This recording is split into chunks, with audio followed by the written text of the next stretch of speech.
Hey guys, so today I wanted to cover what is Yin Yoga.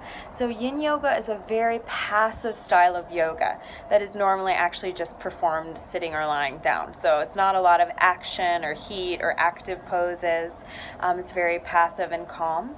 Usually yoga poses are held for 1 minute or up to actually 5 minutes or more, depending on your flexibility and if you're a beginner or more advanced.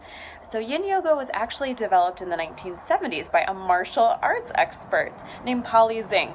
And so he developed this to teach to his martial arts students to help them improve flexibility because they had really strong muscles, but they weren't always flexible enough to achieve the martial arts poses that they needed to do, right? And so then, sooner or later, some yoga teachers started showing up and saying, oh, what is this new style of yoga?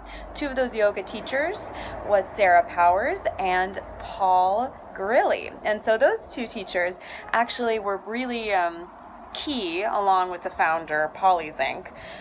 So Powers, Grilley, Zink, those three people were really key in popularizing yoga. So Paulie Zink actually, though, developed this Yin Yoga as Yin and Yang Yoga. So he did these very passive asanas on the ground and sitting and laying down, like today, just very calm, very passive poses, but he had some Yang elements, so some of that fire and action and the connecting asanas in between the two passive ones. There might be some, circular arm movements, or there might be something a little bit more active, engaging the muscles. Whereas Powers and Grilley actually made Yin Yoga just completely passive. So really laying on the mat, not doing any Yang.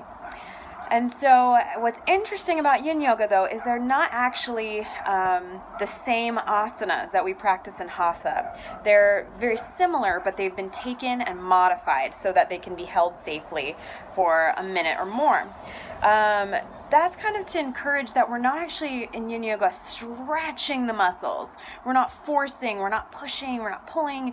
We're kind of just gently putting load onto the connective tissues around a joint. We're just loading that and then letting time and gravity do its work. So it's not active stretching, actually. It's just very passive loading onto the connective tissues, the fascia, the tendons, the ligaments. So it really does actually improve flexibility in cool, pretty dramatic ways. Because if you're asking your body to hold a pose for a few minutes, you really melt into it. And so another really awesome aspect of Yin Yoga is that it's awesome for developing inner stillness. You really have to accept the little bit of discomfort, right? A little bit of pain, a little bit of something doesn't feel quite right, it hurts a little bit, it stresses my body a little bit, because you're building flexibility in this discomfort. So you have to accept it for a few minutes. You have to be totally not bored, not on your phone, not talking to other people for minutes in a time, holding one maybe boring pose in your opinion, right? But it's not. It's amazing. It's so peaceful. It's so meditative. And if you have a really wonderful Yin Yoga teacher in your area or at a class that you're able to attend, they might actually even give a Dharma talk during the class. So while you're gently holding these poses, you might be hearing wonderful stories about Buddhist monks or about yoga philosophy. You might be actually learning while you're taking a Yin Yoga class.